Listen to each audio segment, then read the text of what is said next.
السلام عليكم ورحمة الله وبركاته. اللهم صل وسلم وبارك على سيدنا محمد أفضل الخلق وأحسنه. النهاردة بإذن الله جايلكوا هنعمل مع بعض وصفة البوريك بالجبنة زي بتاع الأفران ويمكن أحسن كمان بإذن الله. بصي التسوية بتاعته هش ازاي، والعجينة بتاعته شبه الكيك خفيفة كده.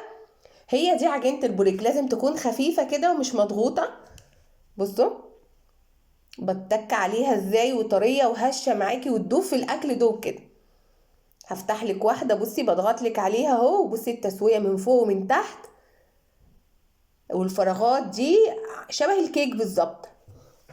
تروحوا تشتروه من الافران بيبقى غالي، وانتي بتعمليه في بيتك مش بيخليكي تكلفيه اي حاجه. بصوا من جوه عامل ازاي، الفراغات بتاعته هش بالظبط كانك بتاكلي كيك.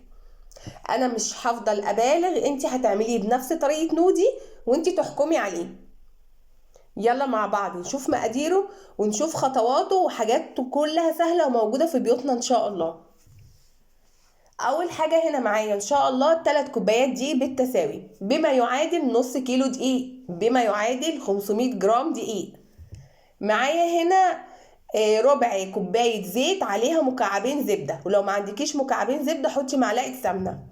ومعايا معلقه بيكنج باودر ومعلقه فانيليا، ومعايا معلقه كبيره معجون صلصه، ومعايا خميره، ومعايا معلقتين سكر، ودي كوبايه الا ربع ميه.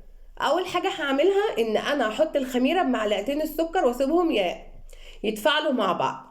مقدار الميه ما تلتزميش بيه، مقدار الميه تلتزمي بحسب نوع الدقيق اللي انت بتشتغلي بيه. في دقيق بيشرب ميه وفي دقيق ما بيشربش، يبقى الميه متروكه لنوعيه الدقيق بتاعتك. يبقى ما تحجميش نفسك بكميه الميه بتاعتي، ممكن تاخدي اقل وممكن تاخدي اكتر. اول حاجه هعملها هنزل بكوبايه الا ربع ميه بالخميره بمعلقتين السكر، عشان انا نوعيه الدقيق بتاعتي انا عارفاها، فانا عارفه ان هو بياخد الكميه دي. ربع كوبايه زيت فيهم مكعبين زبده مهمين، اوعي تنسي الزبده او السمنه، لان هي اللي هتطلع لك العجينه ناجحه زي اللي شفتيها في اول الفيديو كده. ودي معلقه ونص معجون صلصه كبيره، معلقه ونص معجون صلصه كبيره عشان يديك اللون الاحمر اللي انت بتشوفيه في الافران ده، اللي هو اللون الاورنج. لازم تحطي معلقه ونص معجون صلصه. بعد كده هنزل ب3 كوبايات الدقيق بالتساوي، اللي هم بما يعادل 500 جرام دقيق او نص كيلو دقيق. انا عماله اقول المقادير، لو ما كانش كده يبقى كده، بوضح عشان محدش يقول لي انا نسيت يا نودي او ما اخدتش بالي. دي معلقه بيكنج باودر ومعلقه فانيليا.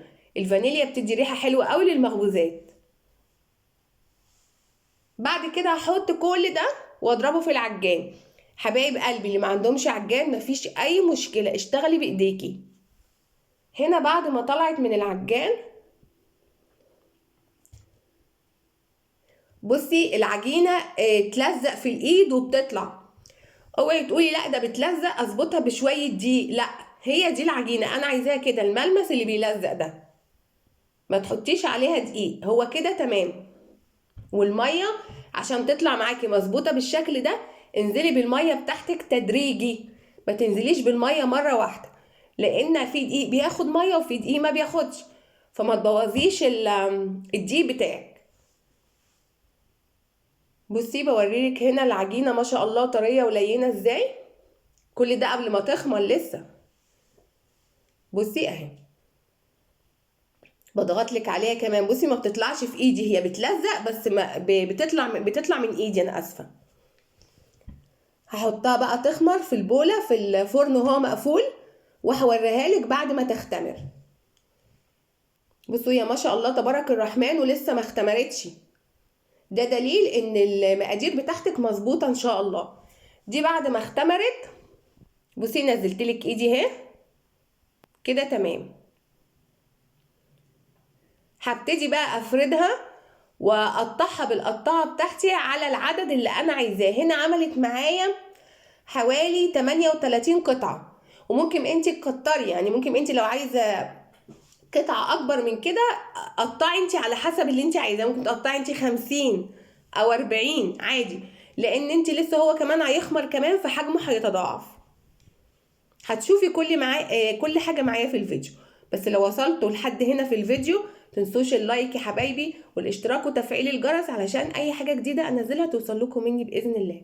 قناه اخترنا لك مع نودي، انا نودي. هنا بفرد بقى العجينه. بصي بفردها بايدي، انا مش عايزاها رفيعه، يعني افردي بايدك احسن عشان يديك السمك بتاعها مظبوط. وهبتدي بقى اقطعها القطع. الاول بتقطعيها بالطول وبعد كده بتقطعيها بالعرض، وبتقطعي العدد اللي انت عايزاه زي ما انا بعمل كده.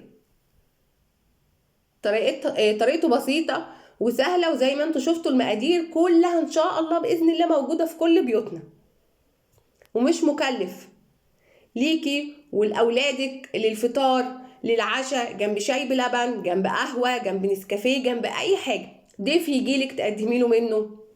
هنا بقى باخد قطعه من العجين بفردها كده زي ما انتوا شايفين اهو بالطول، واحط الجبنه في النص. اي نوع جبنه عندك بس يكون كويس، لو اسطنبولي جبنه بيضه عاديه بس يكون نوعها كويس.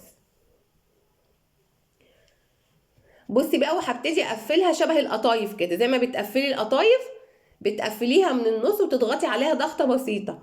اي حاجه داخله الفرن ما تضغطيش عليها عشان تطلع معاكي مظبوطه، ما تبقاش هابطه كده يعني في صوابع ايدك. بصي بقفلها شبه القطايف. اهم حاجه تقفليها كويس عشان ما تفتحش معاكي في الفرن. طبعا انت بتكوني محضره الفرن بتاعك ومسخناه على درجه حراره 200.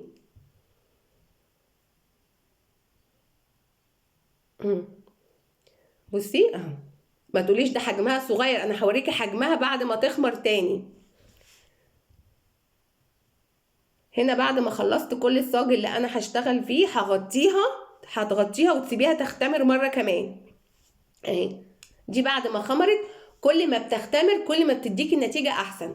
هنا بقى جبت بيضه عليها معلقه فانيليا عليها شويه لبن. انا ليه ما حطيتش المره دي نسكافيه على البيضه؟ لان هو لونه غامق مدي اللون الاورنج، فلو حطيت نسكافيه مع البيضه هيغمق اكتر. فعشان كده انا استخدمت اللبن المره دي مع الفانيليا مع البيضه.